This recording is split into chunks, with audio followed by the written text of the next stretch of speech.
Os irmãos encontraram? Vamos permanecer com a Bíblia aberta, então? E em seguida nós faremos a leitura.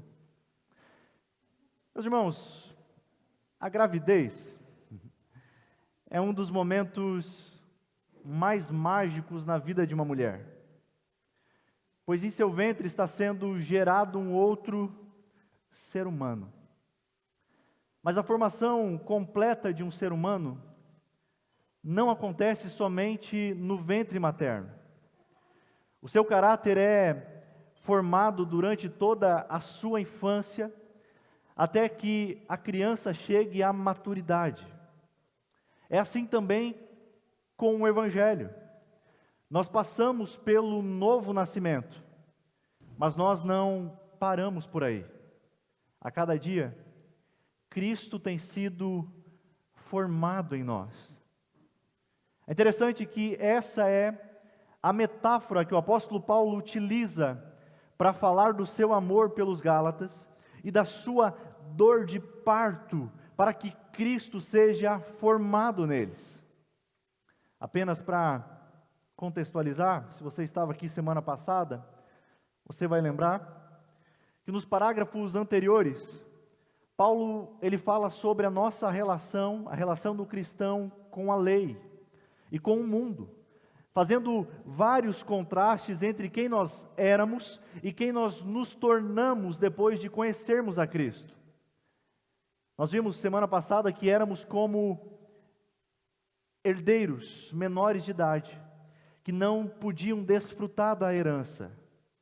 Então, a lei ela foi o nosso tutor até a maioridade, até a plenitude do tempo, até a vinda de Cristo. A lei, na verdade, também mostrou o nosso pecado. E nós vimos que ela não tem condição alguma de salvar o homem, mas ela aponta para Cristo. Aponta para a única solução que poderia nos livrar da escravidão que nos encontrávamos. E nos versículos que antecedem o texto de hoje, Paulo fala de a insensatez dos Gálatas, que era eles terem se tornado livres em Cristo, e depois disso eles estavam retornando outra vez a um outro tipo de escravidão.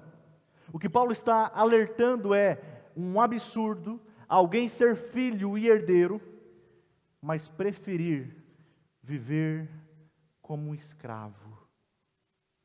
Meus irmãos, na contramão da crença popular, o cristianismo não é uma forma de escravidão como muitos dizem por aí. A verdade é que sem Jesus Cristo, os seres humanos estão sendo escravizados pelos seus pecados, estão presos em seus pecados. Mas quando se achegam a Cristo, então eles são libertos da escravidão para se tornarem filhos e filhas de Deus. Por meio do Espírito do Filho de Deus, os Gálatas, e nós também aprendemos que podemos chamar o nosso Pai, dizendo: Abba, Pai. Nós temos um Pai que nos conhece e cuida de nós. Acontece que os Gálatas estavam esquecendo que eles eram filhos e caindo outra vez no engano da escravidão. Como temos visto, não a escravidão do paganismo, mas a escravidão da falsa religião, a escravidão da religiosidade vazia de Cristo e mais alguma coisa. Nosso texto de hoje, o nosso texto em destaque, dos versículos 12 até o 20, o apóstolo Paulo vai fazer um apelo pessoal aos Gálatas. Aqui o apóstolo Paulo, ele usa agora das suas emoções. Ele vai abrir o seu coração. E ele argumenta com os Gálatas, ele faz esse apelo com base na sua relação pessoal com aqueles irmãos. Pois ele tem receio que todo o seu trabalho tenha sido em vão. Mas Paulo escreve essa carta também a fim de mostrar que o desvio dos Gálatas faz com que Paulo sofra, pois o seu desejo, acima de qualquer coisa, é que Cristo seja formado neles. Ele não quer que os Gálatas voltem à escravidão, mas ele quer que os Gálatas permaneçam em Cristo. William Hendricks, um dos maiores comentaristas que nós temos, ele considera essa passagem uma das mais emocionantes de todas as epístolas de Paulo. Eu quero lhe convidar a fazer a leitura dela. A partir do versículo 12. O apóstolo Paulo diz: eu lhes suplico, irmãos, que se tornem como eu, pois eu me tornei como vocês. Em nada vocês me ofenderam. Como sabem, foi por causa de uma doença que lhes preguei o Evangelho pela primeira vez. Embora a minha doença lhes tenha sido uma provação, vocês não me trataram com desprezo ou desdém. Ao contrário, receberam-me como se eu fosse um anjo de Deus, como o próprio Cristo Jesus. O que aconteceu com a alegria de vocês? Tenho certeza que, se possível, vocês teriam arrancado os próprios olhos para dá-los a mim. Tornei-me inimigo de vocês por lhes dizer a verdade? Os que fazem tanto esforço para agradá-los não agem bem, mas querem isolá-los a fim de que vocês também mostrem zelo por eles. É bom sempre ser zeloso pelo bem, e não apenas quando estou presente. Meus filhos, novamente estou sofrendo dores de parto por sua causa, até que Cristo seja derramado em vocês. Eu gostaria de estar com vocês agora e mudar o meu tom de voz, pois estou perplexo quanto a vocês. Dos versículos 12 ao 16, Paulo fala da sua experiência enquanto ele esteve com os Gálatas. Dos versículos 17 a 20, ele faz um contraste entre o ministério dos falsos mestres judaizantes e o seu ministério. E se você está com a sua Bíblia aberta, você vai ver que logo no versículo 12, a parte A do versículo, Paulo apela para que aqueles irmãos da igreja da Galácia se tornassem como ele, pois ele havia se tornado como os Gálatas. Versículo 12: eu lhes suplico, eu apelo a vocês, irmãos, que se tornem como eu, pois eu me tornei como vocês. Primeiramente, Paulo está lembrando que se tornou como eles. Ele não se deixa prender em sua particularidade cultural e de seus costumes. Vocês devem lembrar que Paulo era judeu, mas ele está sentando à mesa dos gentios.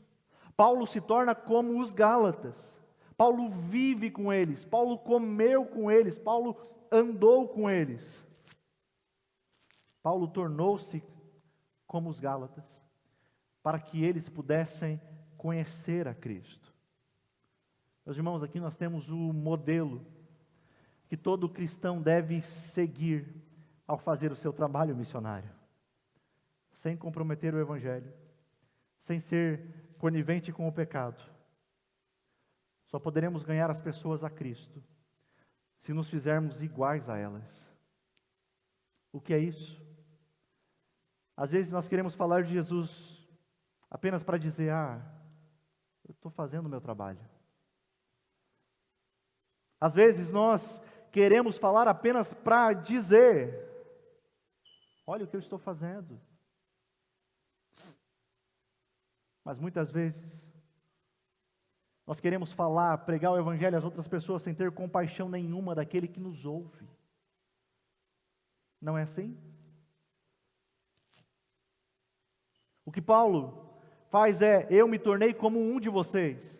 O que ele está mostrando é: eu sei dos questionamentos de vocês, eu sei os problemas que vocês enfrentam, eu sei dos seus medos, eu me coloco no lugar de vocês, eu tenho compaixão de vocês, para que assim então vocês possam conhecer a Cristo, a esperança verdadeira, depois de ter se tornado como eles. Agora ele faz um outro apelo. Ele diz: Primeiramente, eu me tornei como vocês. Ou seja, eu sei tudo que vocês passam. Eu não sou indiferente quanto à situação de vocês. Mas agora,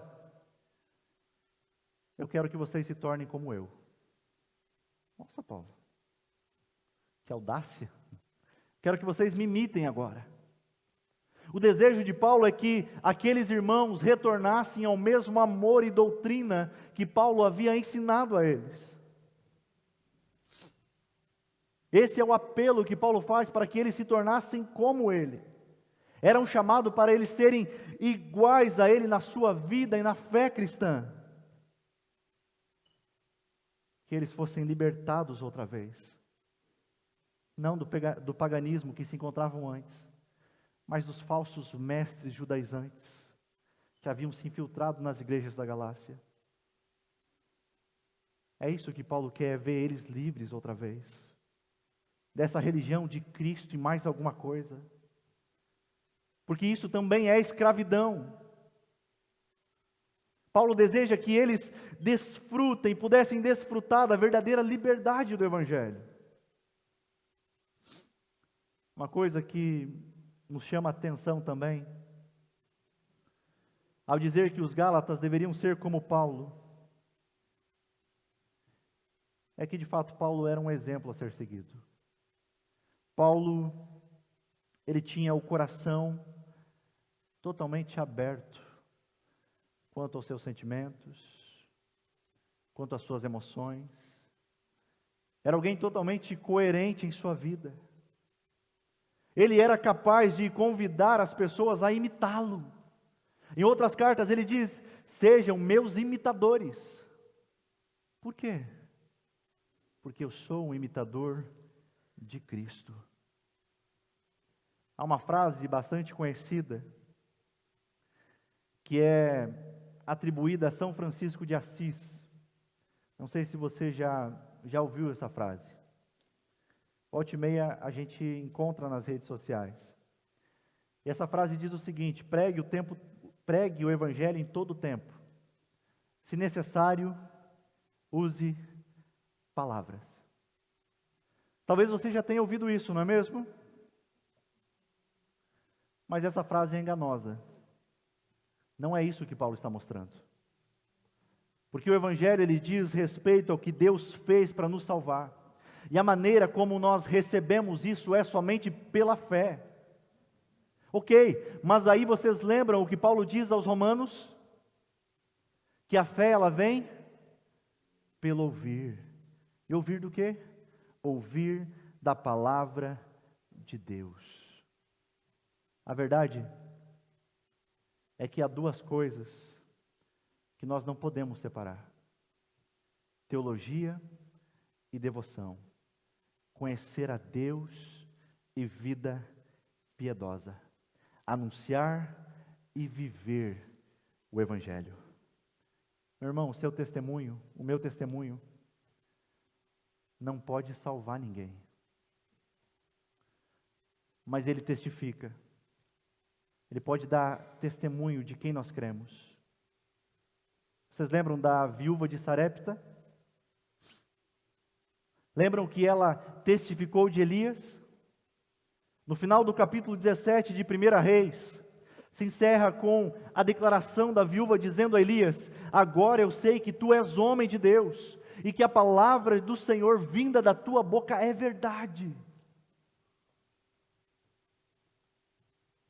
As pessoas normalmente olham o nosso coração e vida, avaliam como nós lidamos com os problemas, com as decepções, avaliam como nós conduzimos os nossos relacionamentos, como criamos os nossos filhos, como lidamos com o trabalho, como nos sentimos e agimos.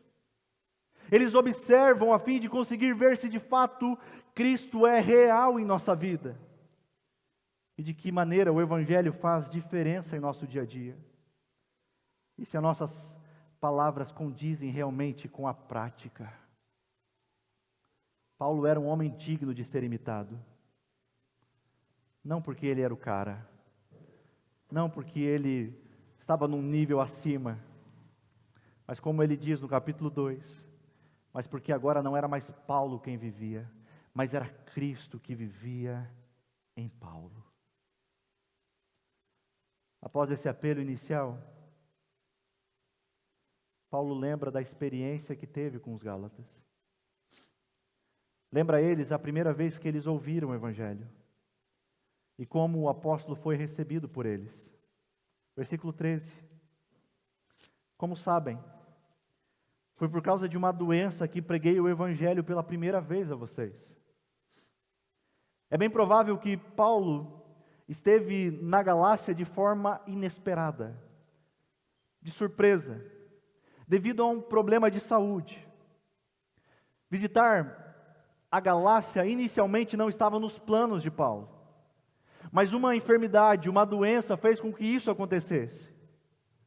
Os Gálatas sabiam exatamente o que Paulo tinha, mas nós infelizmente não sabemos. Um dia nós iremos descobrir. Alguns estudiosos sugerem que o apóstolo Paulo havia contraído malária na costa do Mediterrâneo e, portanto, ele subiu até as terras da Galácia para se recuperar. É uma possibilidade. A gente não tem respaldo para afirmar isso. São apenas alguns estudos. Uma outra possibilidade é que Paulo teria uma dificuldade crônica em sua visão. Isso explicaria a parte B do versículo 15, onde ele diz: olha, eu tenho certeza de que, se fosse possível, vocês teriam arrancado os próprios olhos para dá-los a mim. Pode ser que o problema de Paulo realmente fosse a visão. Mas como eu disse, nós não sabemos. O que Paulo está, na verdade, fazendo aqui é uma hipérbole. Ele está fazendo aqui um exagero para afirmar que os Gálatas teriam feito qualquer coisa por ele. Esse era o carinho que os Gálatas tinham na primeira visita de Paulo.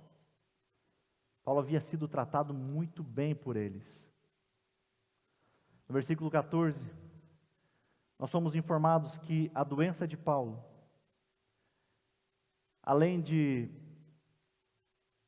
machucar, doer em Paulo, também tinha uma provação aos Gálatas.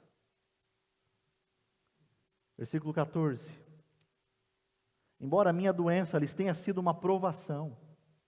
Ou seja, isso sugere que qualquer doença ou lesão que Paulo tinha era algo desagradável. Podia ser algo totalmente repugnante aos olhos. Ou então, podia ser uma doença altamente contagiosa. E mesmo assim, eles trataram Paulo como se fosse um anjo. E ele diz, ou melhor, como se eu fosse o próprio Cristo. Foi o primeiro encontro que Paulo teve com os Gálatas, onde eles ouviram e creram no Evangelho. Mas antes de nós seguirmos com a exposição do texto, eu gostaria de rapidamente fazer duas aplicações a esses versículos que nós lemos. A primeira é Provérbios 16:1. O escritor de Provérbios diz: o coração do homem pode fazer planos, mas a resposta certa vem dos lábios do Senhor. O que eu quero dizer com isso? Paulo não havia incluído a Galácia no seu planejamento estratégico, mas Deus o conduziu até lá. O texto não está mostrando que nós não devemos fazer planejamentos. Pelo contrário, nós devemos usar sabedoria para fazer planos. Precisamos administrar o nosso tempo, recursos, e planejar usá-los da melhor forma possível para que possamos melhor frutificar. Mas uma coisa nós não podemos esquecer. Você e eu, nós não temos o controle da situação. Por melhores e maiores que sejam os planos que você tem, para amanhã, para daqui 1 ano, para daqui 10 anos, Deus pode ter planos diferentes para você. Por isso, meu irmão, esteja sensível para ouvir o que Deus deseja de você. E acredite, Ele pode te levar a locais, a situações que não estavam nos seus planos. Justamente para lembrar que você pode fazer planos, mas a resposta certa vem do Senhor. Ele é quem tem o controle de todas as coisas. Segunda aplicação, que eu acho que salta desse texto, é observarmos o sofrimento de Paulo. Ao olharmos para a vida de Paulo, ele é sem dúvidas o maior teólogo, o maior pastor, o maior escritor do Novo Testamento, o maior plantador de igrejas do cristianismo. O que nós esquecemos muitas vezes é o sofrimento de Paulo. É o que Paulo precisou enfrentar. Paulo foi preso. Paulo foi açoitado. Paulo foi apedrejado. Sofreu naufrágios. Paulo foi picado por cobra, gente. Na ótica humana e nessas teologias humanistas que nós temos por aí, em que colocam sempre o homem no centro e julgam o sucesso do homem pela quantidade de recursos que tem, certamente Paulo seria um fracasso. Se você ler a segunda carta de Paulo a Timóteo, a última carta de Paulo,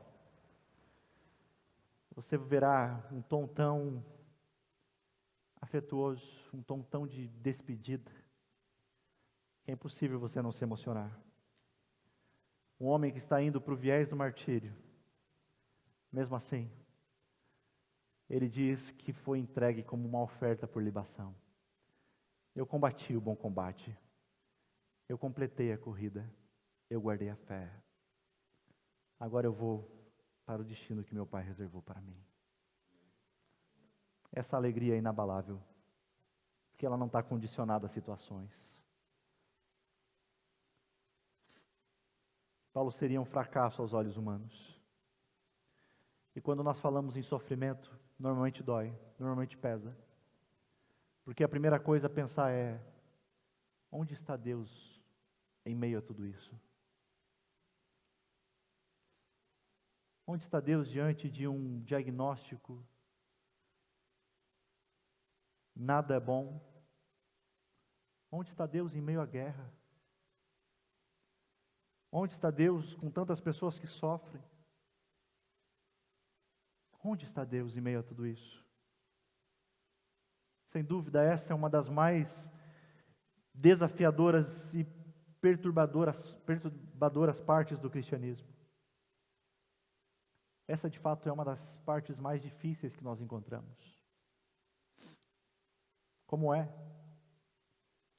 que filhos de Deus enfrentam tantas situações de adversidade, de sofrimento, de angústia, de dores? A verdade é que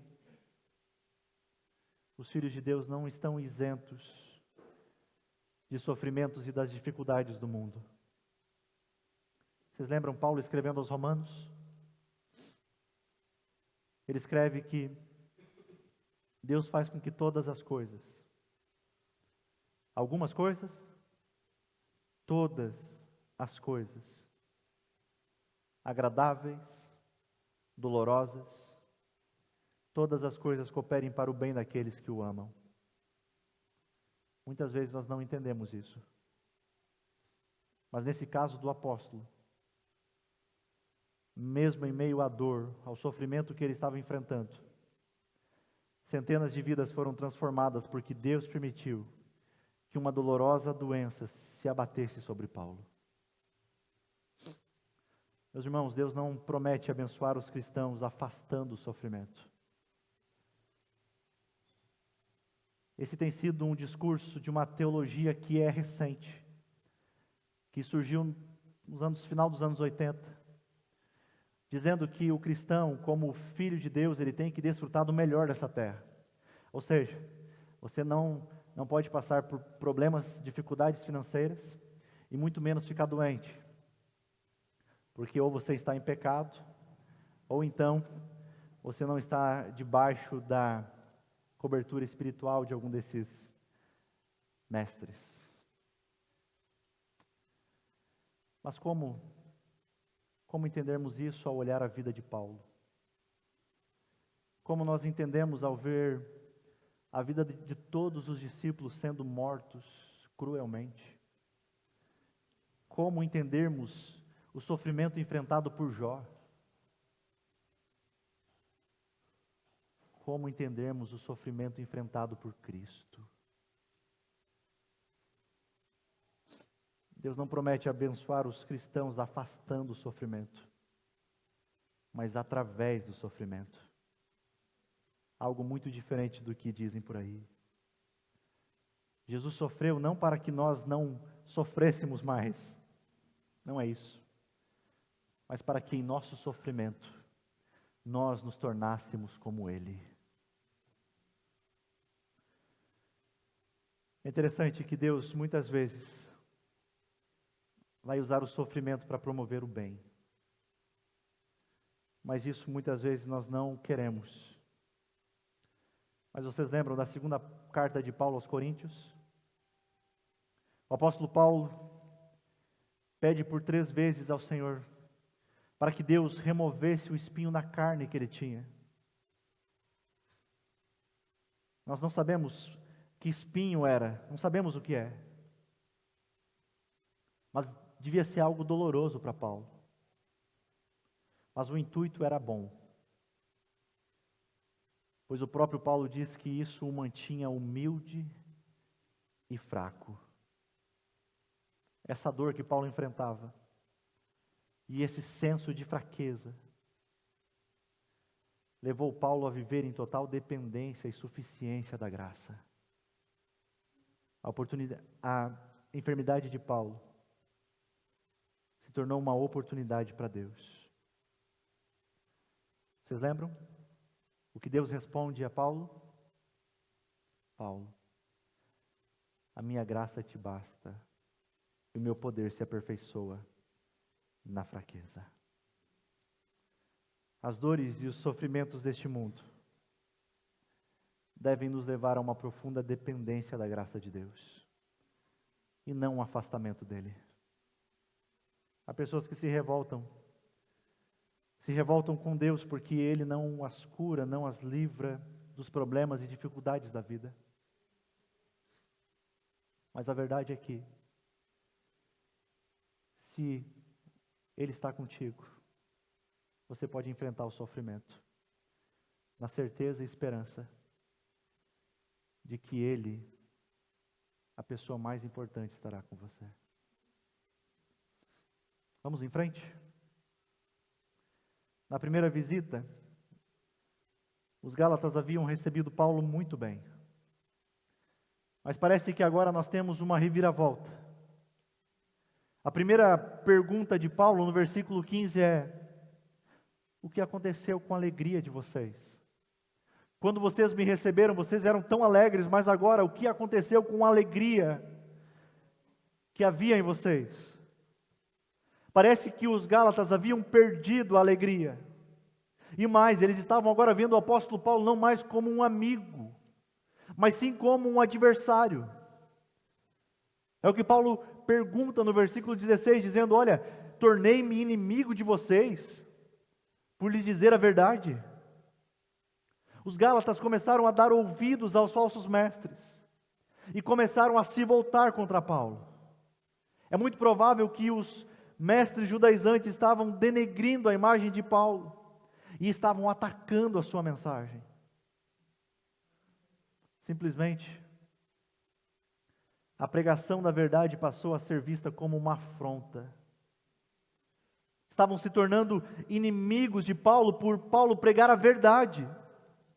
Eles deram ouvidos a falsos ensinos e esqueceram que a autoridade do Evangelho sobre as nossas vidas não muda, porque a mensagem do Evangelho deixou de ser agradável.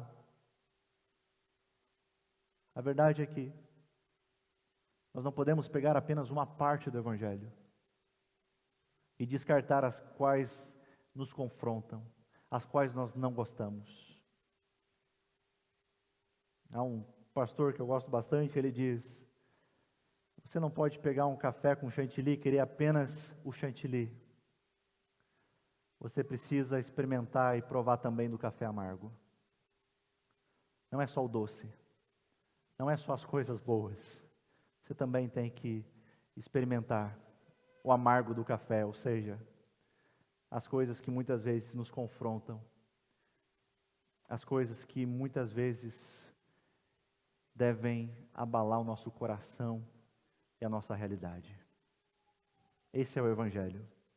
Nós não podemos mudá-lo, não podemos adaptá-lo, não podemos querer apenas uma parte do Evangelho e recusar outra. Não podemos rejeitar. Mas eles deram ouvidos a esses falsos mestres. Isso é algo que fere, isso é algo que machuca o coração de Paulo. Porque o Evangelho não havia mudado. Porém, os Gálatas passaram a rejeitar o único e verdadeiro Evangelho. Eles estavam indispostos a ouvir a verdade. Passaram a tratar Paulo agora como um inimigo, simplesmente por Paulo pregar a verdade a eles. Então, o apóstolo Paulo vai fazer o seguinte: eu vou mostrar a vocês qual é o objetivo dos falsos mestres com vocês. Ele diz no versículo 17 e 18: os que fazem tanto esforço para agradá-los, não agem bem, mas querem isolá-los a fim de que vocês também mostrem zelo por eles. É bom sempre ser zeloso pelo bem, e não apenas quando eu estou presente. Os falsos mestres estavam bajulando os Gálatas, a fim de ganhar o coração da igreja e implantar um evangelho distorcido, um evangelho corrompido. Eles não eram sinceros, mas eles tinham um objetivo claro de afastar o verdadeiro evangelho do coração dos Gálatas. Eles queriam que os Gálatas desconfiassem de Paulo e, consequentemente, da pregação do evangelho. Meus irmãos, normalmente, os falsos mestres falam aquilo que você deseja ouvir. Eles amaciam o seu ego. Os falsos mestres queriam que os crentes fossem fiéis a eles e não a Cristo. É isso que falsos mestres fazem. Eles querem criar uma dependência, querem que você se torne dependente deles.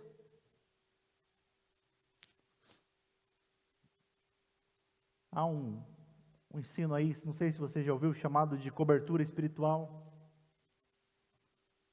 onde o seu pastor ou líder, ele é quem toma as decisões por você. Tenho alguns conhecidos em uma igreja aqui da cidade, mas por questão ética, não vou citar nome de igreja nenhuma, mas é uma realidade, onde alguns amigos estavam se conhecendo, conversando, e gostariam de namorar com o intuito de casar. E eles foram falar com a liderança, e a liderança não permitiu. Outros queriam trocar de carro, e aí o que é feito? Vou falar com o meu líder, ver se ele me autoriza. Meus irmãos, viver esse tipo de cobertura espiritual é viver uma escravidão espiritual. Voltar para isso é como você querer maquiar o evangelho. Parece ter cara de piedade. Eles parecem estar querendo cuidar de você. Mas os meus amigos saíram da igreja. Sabe o que falaram para eles? Vocês agora estão fora da visão. Vocês agora estão sob maldição porque vocês não obedecem à liderança. Toda liderança que não obedece primeiro a Cristo não deve ser obedecida. Essa é a verdade. Toda liderança que busca escravizar e não apontar para Cristo é um falso evangelho. É uma religião centrada no homem.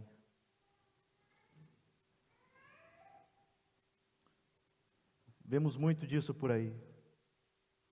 Diversos pastores sendo uma espécie de guru, que falam exatamente aquilo que agrada o coração das pessoas. E agora eles têm aquele mantra, não, nós temos que destravar alguns códigos para você viver uma vida plena e satisfeita, realizada.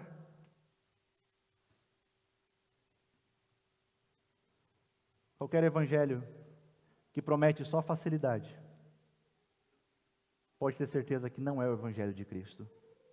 Se o meu Jesus sofreu, certamente neste mundo eu também vou sofrer. Mas ele diz, tenha um bom ânimo, porque eu venci o mundo. Interessante que Paulo estava se tornando inimigo deles. Por quê? Porque Paulo não os bajulava. Paulo não mudou a mensagem do evangelho. Pois Paulo sabia que é somente o evangelho que leva as pessoas à dependência a Cristo. É somente o evangelho que molda as pessoas à semelhança de Cristo e não outra coisa. Esses falsos mestres da Galácia e muitos atuais têm um discurso sempre cheio de amor, mas muitas vezes são tão egoístas que não conseguem nem confrontar o pecado, não conseguem confrontar com a verdade, falar aquilo que a pessoa de fato precisa ouvir. Há muitos que falam que amam, mas têm medo de falar a verdade. Como escreveu o pastor Hernandes Dias Lopes, a verdade que fere a consciência é o remédio que traz cura. Essa é a realidade. Se você quer só ouvir aquilo que lhe agrada, desculpa a sinceridade, mas talvez você esteja no lugar errado. Porque o nosso compromisso não tem sido falar aquilo que agrade o seu coração. Nosso compromisso aqui é primeiramente com a fidelidade às Escrituras, mesmo que isso doa e fira o seu coração. Porque nós sabemos que a palavra ela tem o poder de ferir, mas também de curar. É nisso que nós cremos. É isso que nós não abrimos mão. Mas também há outro extremo. Há aqueles que, em nome do amor, não falam a verdade. Mas há também aqueles que falam a verdade, mas sem amor, sem compaixão alguma. Às vezes falam se sentindo superiores, mas não têm amor nenhum com aquele que está lhe ouvindo. Se agirmos dessa maneira, é bem provável que aqueles que nos ouvem não nos darão ouvidos. Porém, ao falarmos a verdade, o meu e o seu discurso deve ser acompanhado de amor. Dessa forma, há uma grande possibilidade dessa pessoa lhe dar ouvidos. Essa verdade vai ir até o coração e vai produzir cura. Meus irmãos, a verdade é que nós precisamos da coragem de Paulo. Paulo está falando a verdade. E ele sabe que vai ter alguns irmãos, vai ter alguém como um inimigo. Mesmo assim, ele fala na esperança de que a sua carta traga os Gálatas de volta ao Evangelho. Nós precisamos falar a verdade em amor. Muitas vezes, por medo, nós não falamos a verdade aos nossos irmãos. Nós não falamos a verdade aos filhos, aos cônjuges, às pessoas que estão próximas de nós, mesmo sabendo que elas estão caminhando por um caminho de precipício. Que nós tenhamos coragem de falar, pois se nós omitirmos disso, certamente nós colheremos os frutos. Que Deus nos dê coragem, mas que nós façamos isso com amor, com compaixão às pessoas. Não no sentido superior a ninguém, mas como filhos que foram alcançados e que desejam que os outros filhos também desfrutem dessa liberdade e graça que é concedida por Cristo. Paulo não negocia a verdade. Ao mesmo tempo, ele também não deixa de amar os Gálatas. Versículos 19 e 20. Aqui nós temos o ápice da fala de Paulo. É interessante que mesmo apesar de todo o abandono que os Gálatas estão tendo, o apóstolo Paulo olha para o versículo 19 e diz: meus filhos, novamente eu estou sofrendo dores de parto por sua causa, até que Cristo seja formado em vocês. Eu gostaria de estar com vocês agora e mudar o meu tom de voz, pois eu estou perplexo quanto a vocês. Eu estou de boca aberta com aquilo que vocês estão fazendo. Depois de vocês terem se tornado filhos, vocês querem voltar à escravidão? É isso que vocês desejam? Nesses versículos nós temos o objetivo claro de Paulo. Diferentemente dos falsos mestres que desejavam bajular, fazer somente elogios, o desejo de Paulo é que Cristo fosse formado neles, que Cristo tomasse forma na vida do seu povo. É interessante, Paulo iniciando chamando eles de filhos, ele ilustra, ele traz uma metáfora ilustrando a sua atitude, como a de uma mulher grávida em trabalho de parto. Paulo não deseja que Cristo esteja simplesmente morando neles, mas ele deseja que Cristo ocupe todo o ser daqueles irmãos, todo o caráter, que eles sejam como Cristo é, que eles amadureçam, que eles cresçam em Cristo. É isso que Paulo deseja, é isso que o ministério de Paulo aponta. Eu não quero bajular vocês, elogiar vocês, falar aquilo que vocês querem ouvir.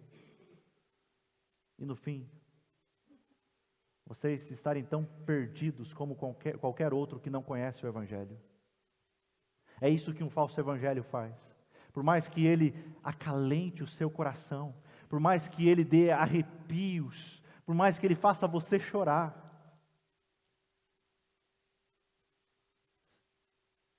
se for um evangelho que não aponte para Cristo, o final da estrada é um caminho, o final da estrada é uma eternidade em sofrimento eterno, é inferno, não tem outro caminho. Sabe por quê? Sabe por que a gente é tão radical? Porque um falso evangelho não salva. Um falso evangelho não tem poder para salvar. Ah, mas eu tenho fé. A fé num Cristo errado também não salva. Nós precisamos crer somente no Cristo das Escrituras. Esse é o que salva. Amém? Os falsos mestres queriam dominar os Gálatas. Mas Paulo queria que Cristo os dominasse. Essa é a diferença entre o verdadeiro e o falso evangelho. Essa é a diferença entre o verdadeiro e o falso discipulado. O verdadeiro discipulado nos leva à obediência a Cristo, enquanto que o falso nos leva à obediência a esses falsos mestres, que na verdade querem explorar as ovelhas. Paulo ama os seus filhos na fé, e esse amor leva Paulo a sofrer. Sofrer como uma mãe que está prestes a dar à luz a um filho. Paulo sofre por eles. Paulo ama eles. Paulo se compadece deles. Ele diz: o meu desejo é que vocês tenham um caráter de Cristo formado em vocês. Meus irmãos, esse é o objetivo de todo pastor, todo pastor verdadeiro. Esse é o objetivo. Os falsos mestres desejam seguidores que os glorifiquem, que os bajulem. Mas Paulo e nós queremos o quê? Uma igreja que glorifique a Deus.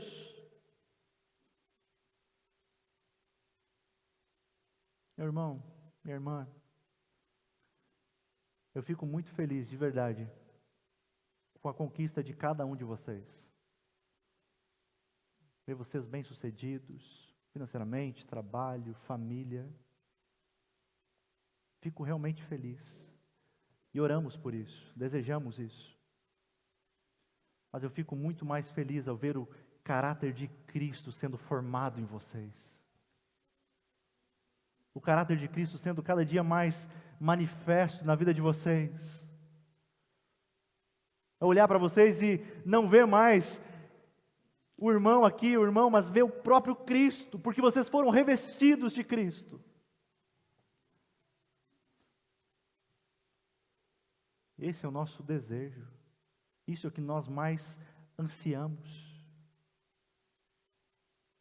Porque não adianta nada termos todo o sucesso deste mundo.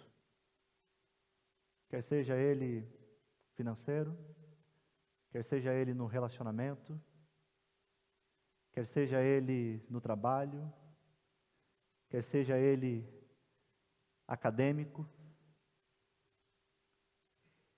e sermos um fracasso com Cristo. Não adianta nada.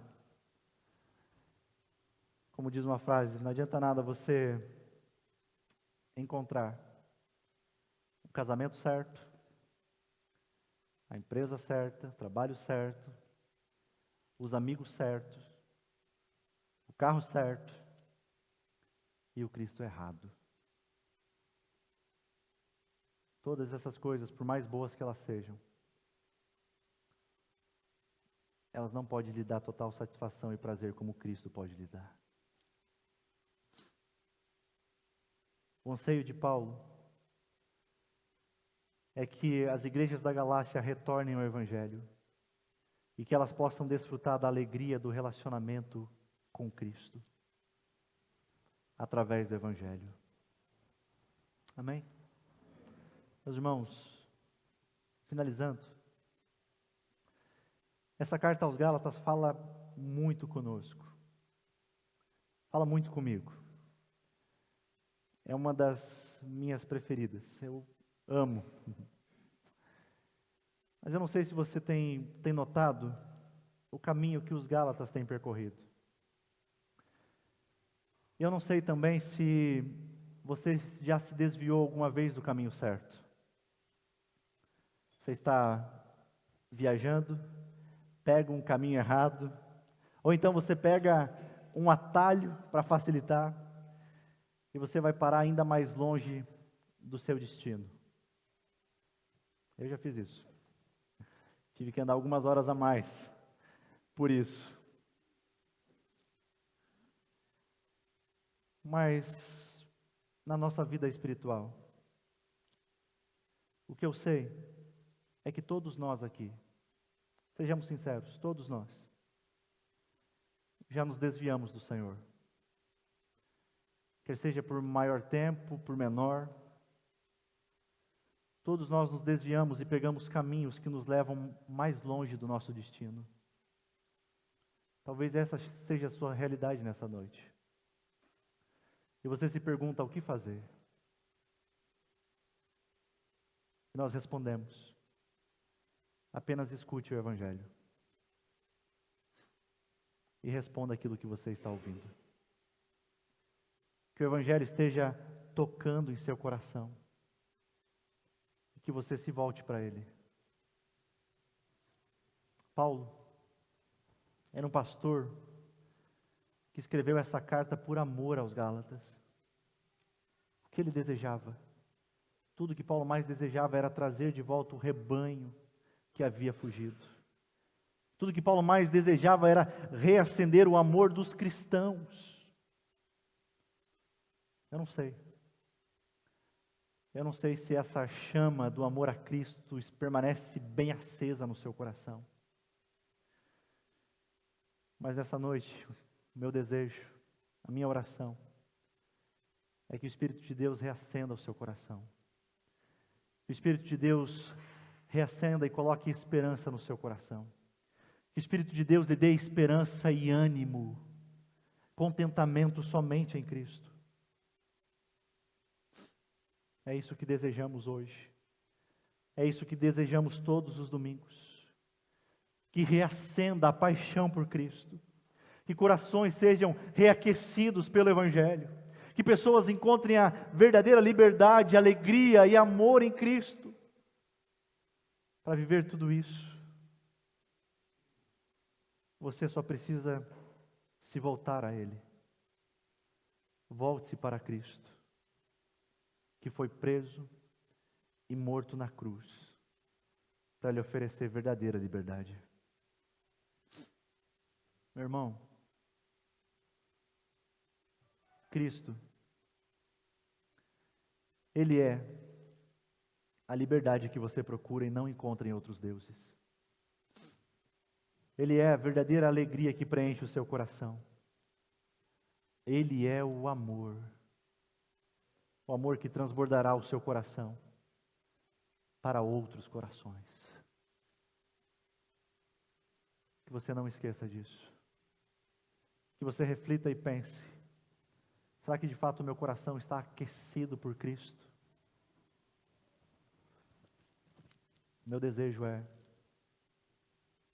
que a cada dia mais você desfrute mais da presença de Cristo. Que a cada dia, assim como Paulo, você amadureça em Cristo. Por isso eu convido você a fechar os seus olhos, a refletir como está o seu coração e a sua vida com Deus. Talvez você tenha se desencantado com Deus por situações que você passou, situações de dificuldade, situações de sofrimento, situações de angústias em que você clamou ao Senhor e parece que Deus não ouviu. Talvez o seu coração tenha sido tomado por um ativismo e você já não encontra mais alegria e total satisfação em Deus. Mas nós clamamos ao Senhor e pedimos, Pai, para que nessa noite o Seu Espírito reacenda em nós o desejo por Ti. Que o Seu Espírito encha o nosso coração de esperança. Que o Seu Espírito faça esse amor, esse desejo por conhecer mais de Ti, por conhecer a Tua Palavra, por viver o Teu Evangelho. Que esse seja um desejo ardente em nosso coração. Senhor, de tantas as coisas boas que o Senhor tem nos concedido, a Sua presença é a melhor de todas. Não nos deixa cair em um esfriamento. Não nos deixa, Pai, cairmos em um desvio, em um abandono. Mas nos coloca na rota certa outra vez. Nos coloca no caminho que o Senhor deseja outra vez.